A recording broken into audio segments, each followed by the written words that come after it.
Gluhi in naglušni so bili ob naravnih nesrečah, kot so poplave, ujme in neurja, pogosto med najbolj spregledanimi. Siren, ki opozarjajo na nevarnost, preprosto niso mogli slišati. Tako so velikokrat ostali brez ključnih informacij, kaj se dogaja in kako ukrepati. Podobno so bile sirene nejasne tudi za druge prebivalce, saj marsikdo ni vedel, kaj posamezni signal sploh pomeni. Zato bo po novem ob sprožitvi siren aktiviran tudi sistem množičnega obveščanja, tako imenovani Sea Alarm. Vsem, ki se nahajajo na ogroženem območju, bo na mobilni telefon poslano opozorilno sporočilo. Gluhi ga bodo lahko prebrali, slabovidni pa poslušali kot glasovno obvestilo. Prvi preizkus sistema bo v soboto, 27. septembra ob 12. uri. Takrat boste vsi, ki boste v Sloveniji, na svoj mobilni telefon prejeli sporočilo. Šlo bo le za vajo, zato odziv ne bo potreben. Tukaj bi želeli povedati, da gre seveda za testno sporočilo in opozorilno sporočilo in da ni nobene realne nevarnosti takrat in da ni treba nikakršnega odziva od kogarkoli, ki bo prejel to sporočilo. Gre preprosto za testno obdobje iz dveh razlogov. Prvič, da mi svojo tehnologijo in organizacijo sprobamo, ali deluje dejansko tudi v praksi učinkovito, in drugič, da se ljudi obvesti, da bo to se lahko dogajalo v prihodnje v primeru res izrednih situacij. Velika prednost tega sporočila je, da daje dodatno vrednost skupinam, kot so gluhi, naglušni ter slepi in slabovidni. Sporočilo se namreč lahko prejme prek vibriranja, gluhi ga lahko preberejo, slabovidnim pa se pretvori v glasovno obvestilo. Zato je pomembno, da se ljudje na ta opozorila odzivajo resno in sledijo navodilom. V zadnjem letu dni, ko zelo intenzivno delujemo na tem področju skupaj z Telekomom, ki je koordinator vseh slovenskih operaterjev, smo oblikovali tudi poseben tip sporočil za različne primere. Sporočilo je pripravila Uprava za zaščito in reševanje skupaj z našimi partnerji, tudi po vzoru iz tujine.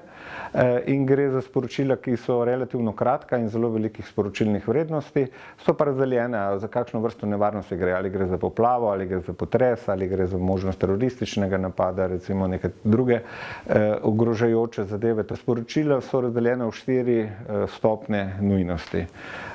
Samo prva stopnja nujnosti je tista, ki je vedno zelo alarmantna in ki se je ne da izključiti, uporabnike ne more izključiti, in to je pa že v primeru čisto neposredno življenjsko ogrožajoče nevarnosti. Sistem ne deluje kot običajni SMS, temveč preko posebnega sporočila Cell Broadcast. Prejeli ga bodo vsi, tudi tujci, ki so povezani na slovenska omrežja in se nahajajo na območju, za katero je razglašeno izredno stanje. Sporočila bodo razdeljena glede na stopnjo nevarnosti, od opozoril do tistih, ki pomenijo neposredno življenjsko ogroženost. Vedno boste dobili tako sporočilo ob proženju siren javnega alarmiranja. Sirene do zdaj so obvestile, veliko ljudi jih lahko ni slišalo zaradi takih ali pa drugačnih vzrokov, predvsem pa niso vedeli, zakaj so se sprožile sirene in kaj naj naredijo. Sedaj bojo imeli tukaj zelo jasno sporočilo.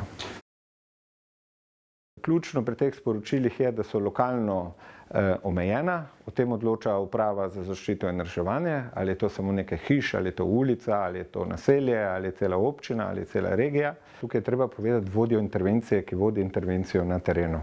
To gre dejansko za omogočanje izvajanja njegovih ukrepov. Primer, dejansko poplava že poteka, dejansko lahko poteka že tudi teroristični napad na tistem območju in mi samo obvestimo na točno določenem območju ljudi, dogaja se to pa to, evakuirajte se, ste neposredno življenjsko ogroženi.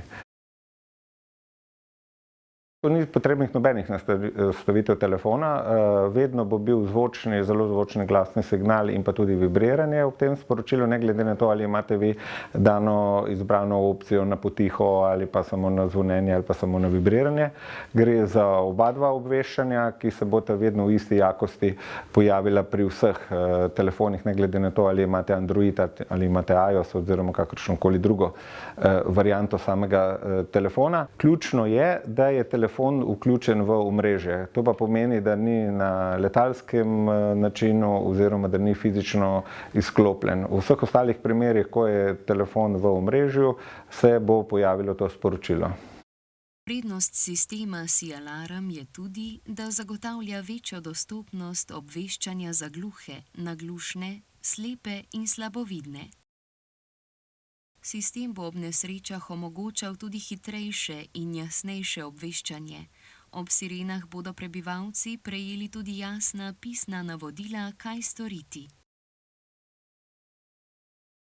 Testno sporočilo, ki ga bomo vsi prejeli 27. septembra ob 12. uri, bo pomenilo samo to, da sistem deluje. Ničesar ne bo treba storiti, nikogar klicati. V prihodnje pa nam bo morda prav takšno sporočilo rešilo življenje.